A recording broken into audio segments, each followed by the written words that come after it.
Dear students, आज हम study करने जा रहे हैं कि डी ग्लूकोज का ओपन चेन स्ट्रक्चर हम कैसे निकालेंगे। मतलब इसका ओपन चेन स्ट्रक्चर क्या होता है। तो किसी भी मॉलिक्यूल का स्ट्रक्चर निकालने के लिए कुछ मेथड्स हम यूज़ करते हैं, तो वही सब मेथड्स इसमें डिस्कस किए गए हैं। तो सबसे पहले हमें उस मॉलिक्यूल का मॉलिक्यूलर फार्मूला निकालना होता है। देखिए, जब तक हमें उसमें यही नहीं पता होगा कि कौन कौन से एलिमेंट प्रेजेंट है, तो आगे फिर फर्दर हम रिएक्शंस नहीं करा पाएंगे। तो सबसे पहले मॉलिक्यूलर फार्मूला, अब हम वो कैसे निकालते हैं, उसके लिए कुछ एलिमेंटल एनालिसिस की जाती है और मॉलिक्यूलर वेट डिटर्मिनेशन किए जाते हैं। ये आपने 12th क्लास में पढ़ा भी होगा कि मॉलिक्यूलर फार्मूला हम कैसे डिड्यूस करते हैं। तो elemental analysis and molecular weight determination show that the molecular formula of glucose is C6H12O6। तो ये तो हमें मालूम पड़ गया इसकी एलिमेंटल एनालिसिस से और मॉलिक्यूलर वेट डिटर्मिनेशन से कि इसका जो मॉलिक्यूलर फार्मूला है वो है C6H12O6, यानी कार्बन 6 है, हाइड्रोजन 12 है और ऑक्सीजन जो है वो भी 6 है। अब इसके बाद क्या होगा, इसके बाद हम इस मॉलिक्यूल की कुछ रिएक्शंस करा के देखेंगे। रिएक्शंस हम इसलिए कराते हैं कि कौन कौन से फंक्शनल ग्रुप इसमें प्रेजेंट हैं और ये कार्बन किस तरह से प्रेजेंट है। तो ये सब कुछ देखने के लिए हम कुछ रिएक्शंस करा के देखेंगे।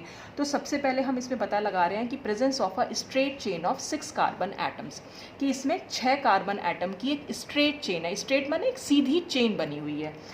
तो अब वो कैसे पता लगाया हमने। Glucose on reduction with HI in presence of red phosphorus gives N-hexane। N-hexane मतलब नॉर्मल हेक्सेन। तो ग्लूकोज का जब हमने HI यानी कि हाइड्रोआयोडिक एसिड के साथ रेड फॉस्फोरस, ये P का मतलब फॉस्फोरस, तो जो रेड फॉस्फोरस है उसकी प्रेजेंस में जब हमने HI के साथ रिडक्शन कराया ग्लूकोज का, तो हमें मिला नॉर्मल हेक्सेन। ठीक है। और हेक्सेन क्या होता है, कार्बन एटम्स की, अगर हम 6 कार्बन एटम्स की एक चेन बना दें और फिर उसमें कार्बन की वैलेंसी को पूरा करें with the help of hydrogen, तो वो हेक्सेन बन के आता है। तो आई होप कि आपने 12th में पढ़ा होगा कि ये सब जो हाइड्रोकार्बन्स हैं वो क्या होते हैं, तो आपको पता होगा ये।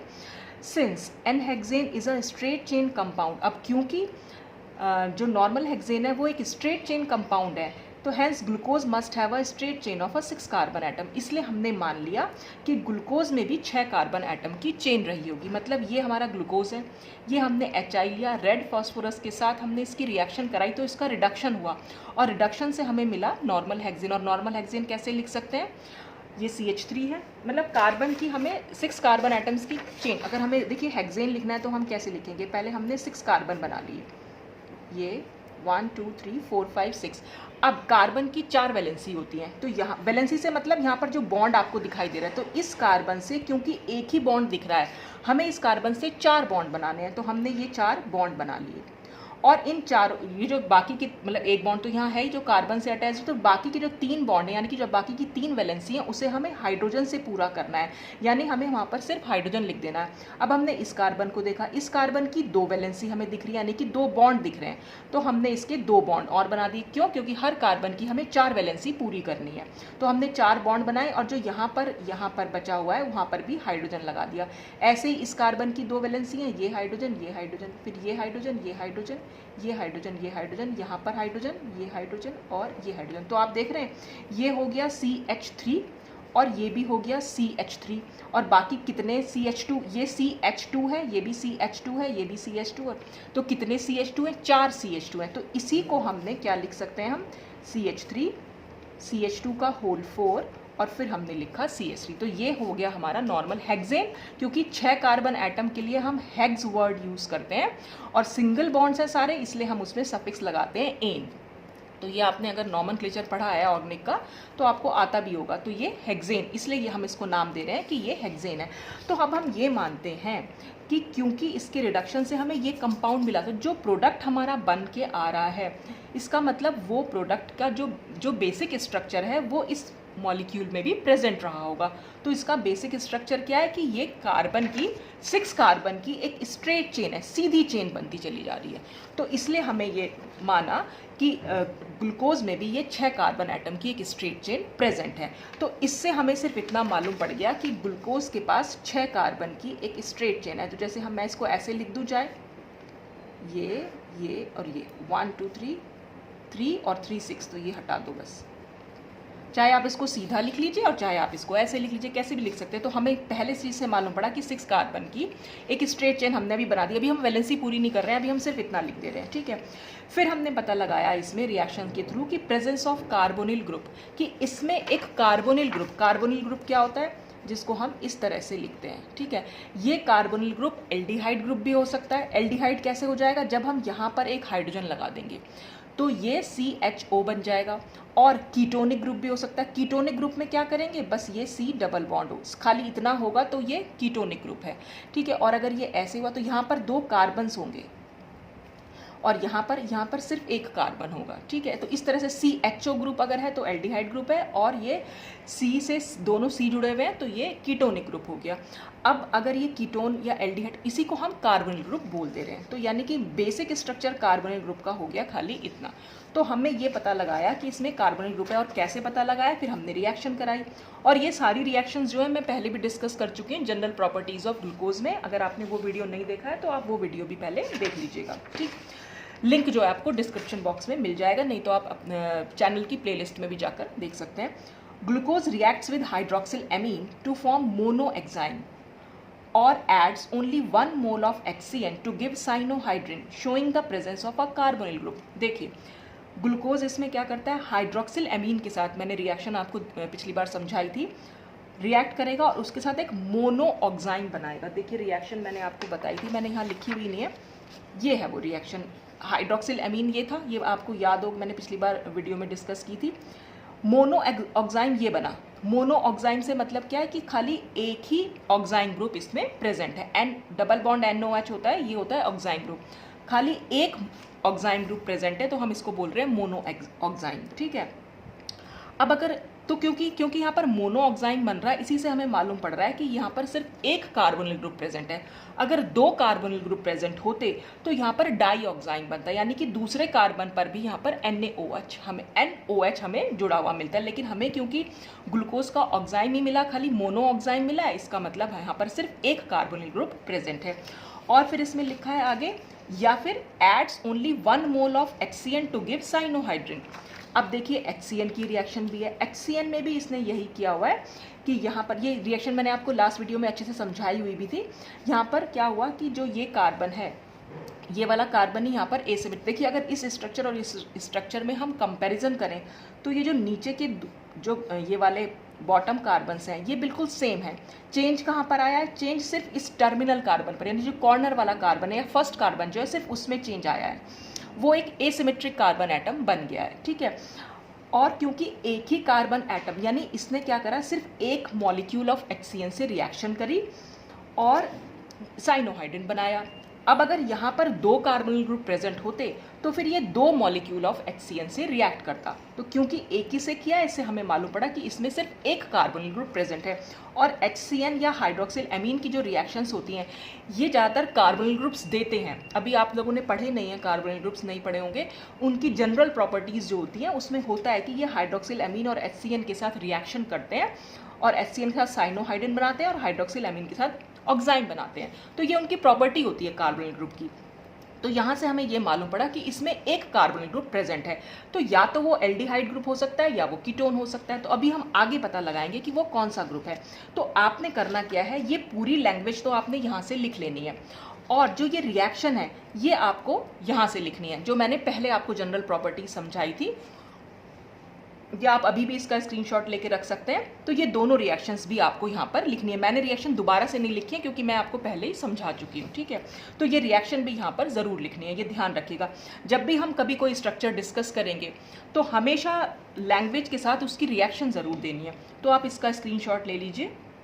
उसके बाद हम पता लगाएंगे कि जो ये कार्बोनिल ग्रुप है ये एल्डिहाइड ग्रुप है या फिर हमारा कीटोनिक ग्रुप है। तो अब हम क्या करते हैं, नेक्स्ट में हमने यही पता लगाया carbonyl group as an aldehyde group, कि ये एक एल्डिहाइड ग्रुप है। कैसे मालूम पड़ा, mild oxidation of glucose with bromine water gives gluconic acid containing the same number of carbon atoms as glucose.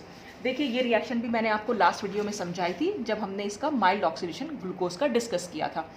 ये हमारा डी ग्लूकोज है, ऑक्सीडेशन कराया ब्रोमीन वाटर के साथ और यहाँ पर रिएक्शन कहाँ हुई, देखिए फिर से देखिए, ये वाला पोर्शन और ये वाला पोर्शन, यानी ये पूरा पोर्शन यहाँ पर बिल्कुल सेम है।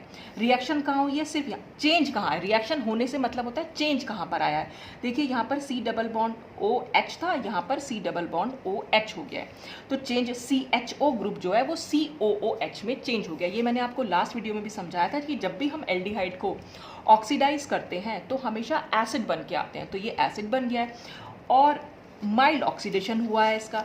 तो यहाँ से हमें ये कैसे मालूम पड़ा कि ये एल्डिहाइड ग्रुप है, ये हमें ऐसे मालूम पड़ा कि जो कीटोनिक ग्रुप्स होते हैं वो कभी भी माइल्ड ऑक्सीडेशन शो नहीं करते हैं, यानी कि वो ब्रोमीन वाटर के साथ कभी रिएक्ट नहीं करते हैं। उनका ऑक्सीडेशन बड़ा मुश्किल से होता है, तो बहुत ड्रास्टिक ऑक्सीडेशन होता है।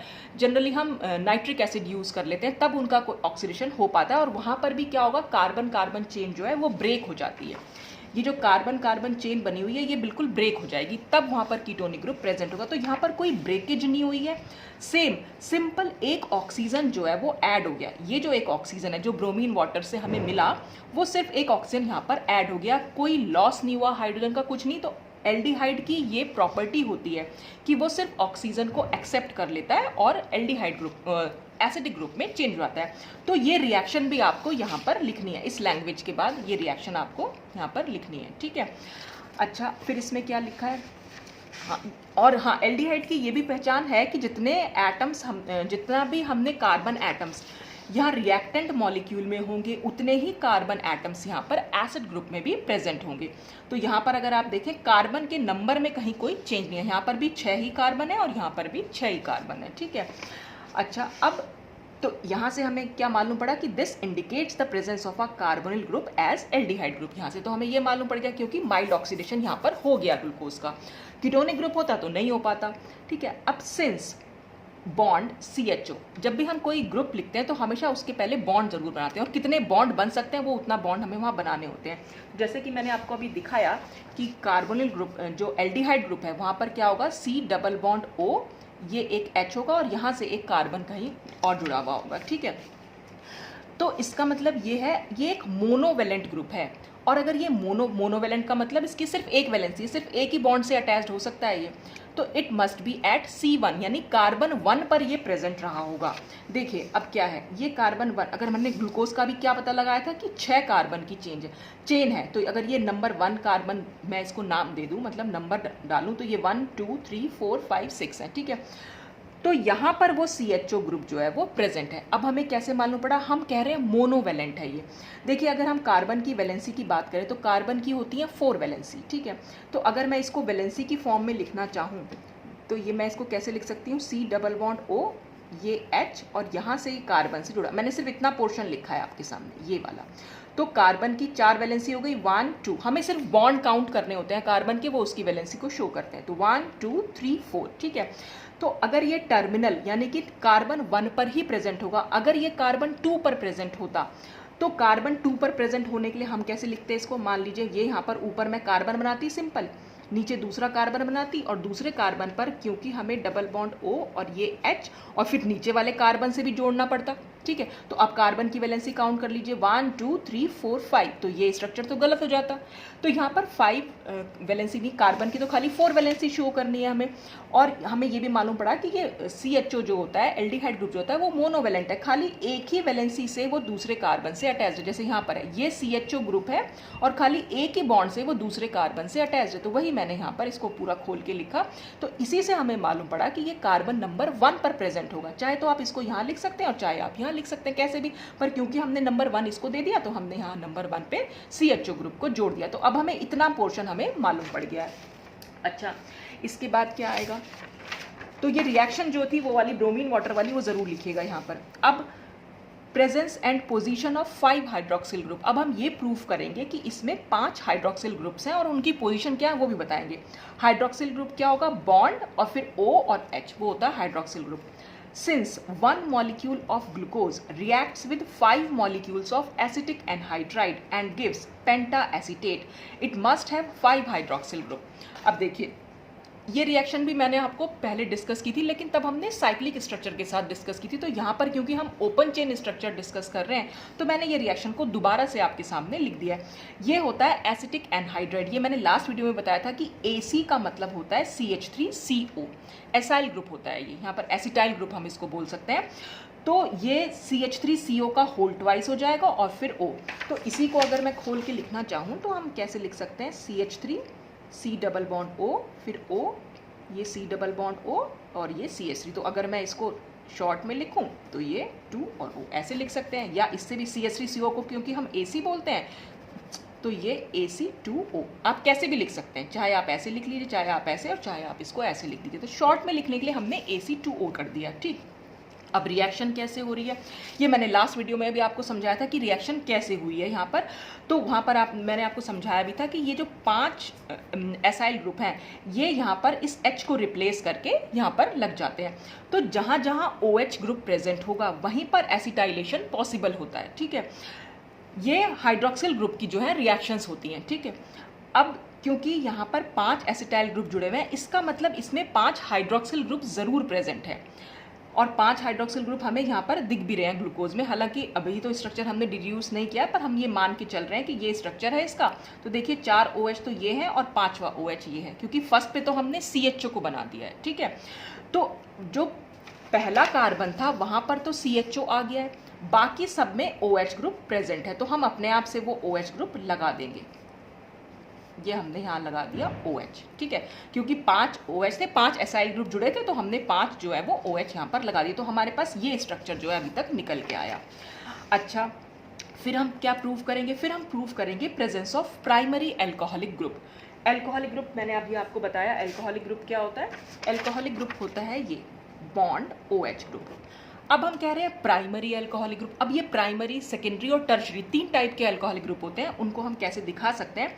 प्राइमरी एल्कोहलिक ग्रुप का मतलब होता है कार्बन, ये इसके साथ एक OH है और यहाँ पर ये किसी एक कार्बन से जुड़ा हुआ है, तो ये हो गया प्राइमरी एल्कोहलिक ग्रुप। और बाकी की जो कार्बन की दोनों वैलेंसी है उसको हम H से पूरा कर देंगे, यानी कि इसको हम ऐसे लिख सकते हैं कि ये बॉन्ड CH2OH है, CH2OH, और बॉन्ड हमने आगे बना दिया, किसी भी ग्रुप के लिए बनाते हैं वो किसी कार्बन से जुड़ा हुआ है, तो मैंने यहाँ शो कर दिया, यहाँ पर नहीं शो किया। ठीक है, अच्छा, अगर हमें सेकेंडरी एल्कोहलिक ग्रुप बनाना है तो इसको हम ऐसे भी लिख सकते हैं कि ये प्राइमरी है, 1 डिग्री, इसका मतलब होता है ये प्राइमरी एल्कोहलिक ग्रुप है। अगर हमें सेकेंडरी एल्कोहलिक ग्रुप दिखाना है, सेकेंडरी एल्कोहलिक ग्रुप में क्या होगा, ये वाला कार्बन जो है 2 कार्बन से अटैच्ड होगा, एक तो ये कार्बन था ही, तो ये भी यहाँ पर कार्बन बन जाएगा।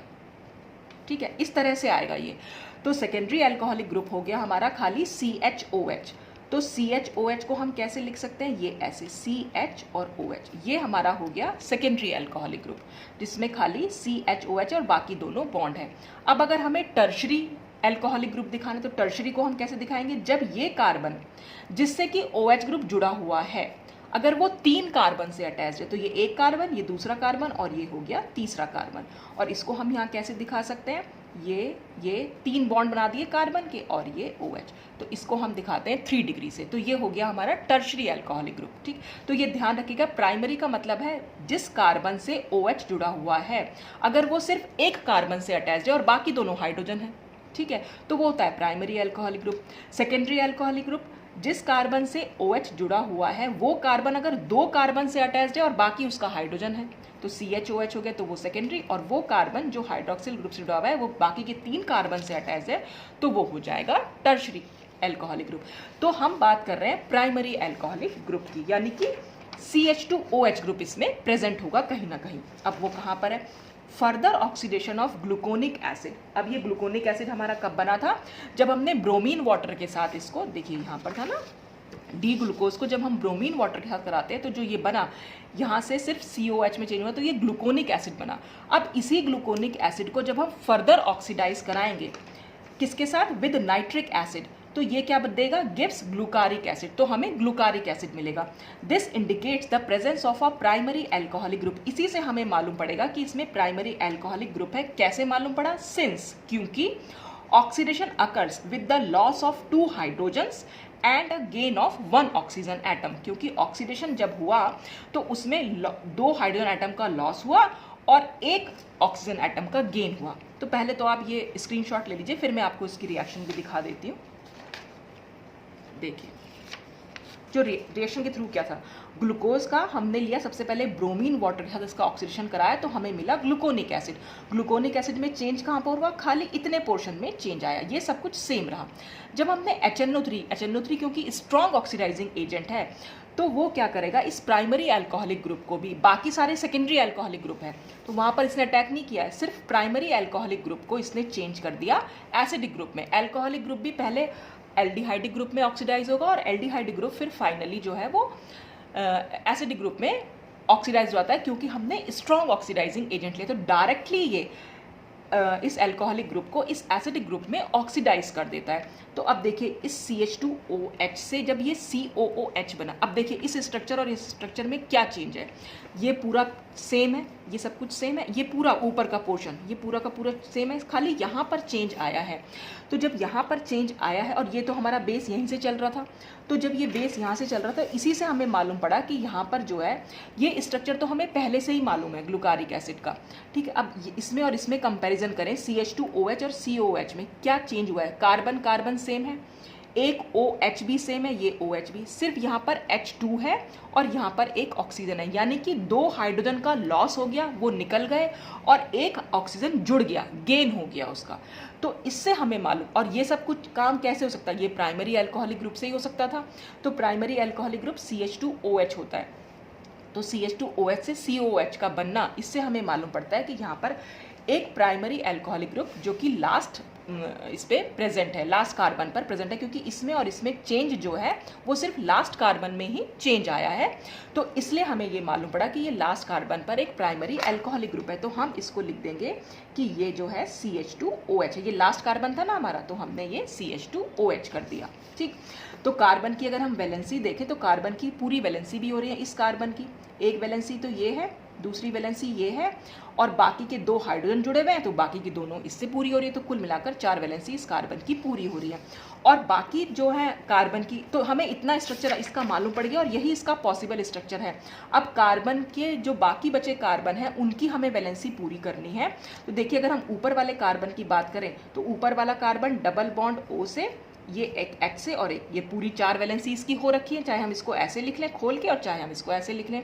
अब हम इस कार्बन को देखें, एक वैलेंसी ये है, दूसरी वैलेंसी ये, तीसरी चौथी को हम कैसे लिखेंगे, बाकी सारी वैलेंसी को हम हाइड्रोजन से पूरा करेंगे। इस कार्बन की भी 1 2 3 है तो हमने हाइड्रोजन से पूरा किया, ये भी 1 2 3 तो ये भी हाइड्रोजन से, ये भी 1 2 3 ये भी।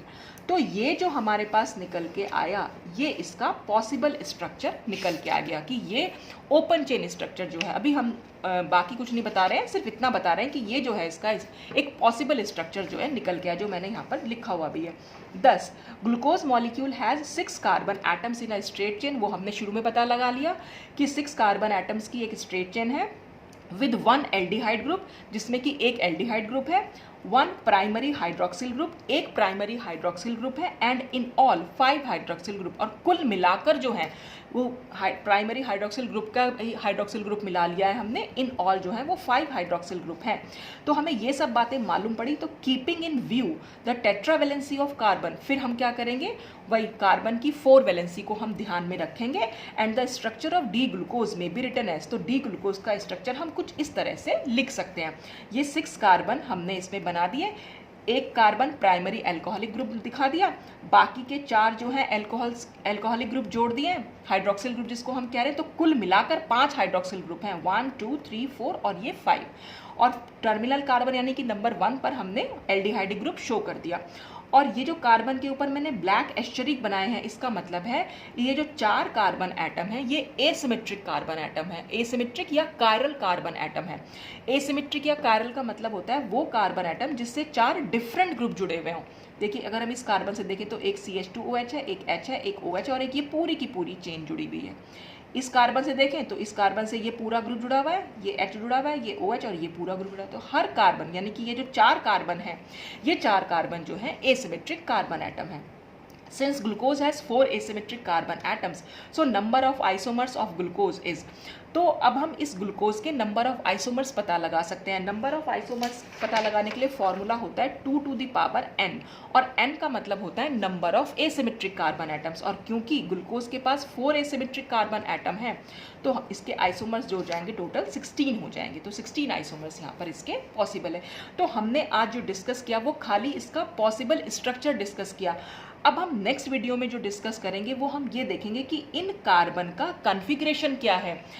कॉन्फ़िगरेशन से मतलब होता है यहाँ पर हम बात करेंगे इनके जो रिलेटिव कॉन्फ़िगरेशन की, कि ये जो H और OH हमने दिखा दिए हैं, ये H और OH जरूरी नहीं है कि ये सबके सब एक ही लाइन में हो, कि ये H यहाँ पर हो सकता है, ये OH यहाँ हो और ये H यहाँ हो सकता है इसका OH ऊपर हो और H नीचे हो, तो कुछ भी हो सकता है। यहाँ पर तो हमने सिंपल दिखा दिया, 4 H को ऊपर दिखा दिया, 4 H को नीचे दिखा दिया, 4 OH को, लेकिन ज़रूरी नहीं है कि ये सब ऐसा। इनका पॉसिबल हमें डिटर्मिनेशन करना पड़ता है इसके कॉन्फ़िगरेशन का। कॉन्फ़िगरेशन मतलब जैसे हमने स्टीरियोकेमिस्ट्री में डिस्कस भी किया था R और S नॉमेनक्लेचर, वो हमें बताना पड़ेगा हर कार्बन का वो R है कि वो S है। तो वो सब हम नेक्स्ट वीडियो में इसका डिटर्मिनेशन करेंगे कॉन्फ़िगरेशन का। तो आज के लिए बस इतना ही था कि ये ओपन चेन स्ट्रक्चर जो पॉसिबल स्ट्रक्चर है वो क्या हो सकता है ग्लूकोज का। तो बाकी नेक्स्ट वीडियो में, आज के लिए बस इतना ही। Thanks for watching.